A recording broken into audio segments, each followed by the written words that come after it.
bitta jentrani puli uxlab ketib qolibdi o'rtoqlar. Bir tanishim aytib qoldi, ijaraga obyekt olgan. Bir joyda ijarada foydalangan, ancha vaqt u yerda faoliyat yuritgan. Boshida kirayotgan paytda yomon holatda bo'lgan.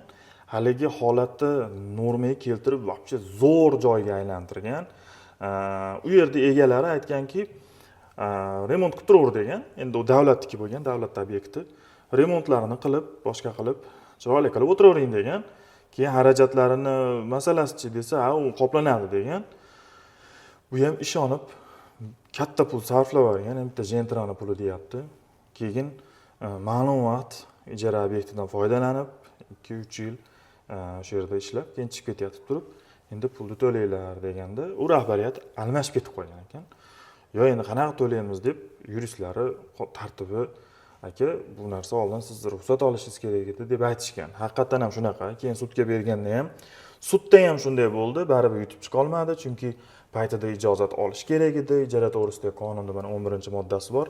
Yaxshilanishlar deydi. Shu yaxshilanishlarda ijaraga beruvchining ruxsati bilan deyiladi. Bu davlat obyekti bo'ladigan bo'lsa, endi davlat obyektida nizom bor. Vazirlar Mahkamasi qarori bilan tasdiqlangan. U nizomda endi balansda saqlovchining roziligi, ijaraga beruvchining roziligi deyilgan va bu pullar ham rozilik bo'lgandan keyin ham qo'liga mana deb sanab berib yuboriladigan emas, ijara haqidan chegirib qolinadi deyilgan. Uni ham beradi deyilmagan nizomda. Shuning uchun yuristlar bilan bunaqa paytda maslahatlashish kerak. Ijara joyida remont qiladigan bo'lsangiz, albatta ijara beruvchini roziligi bilan qilinglar.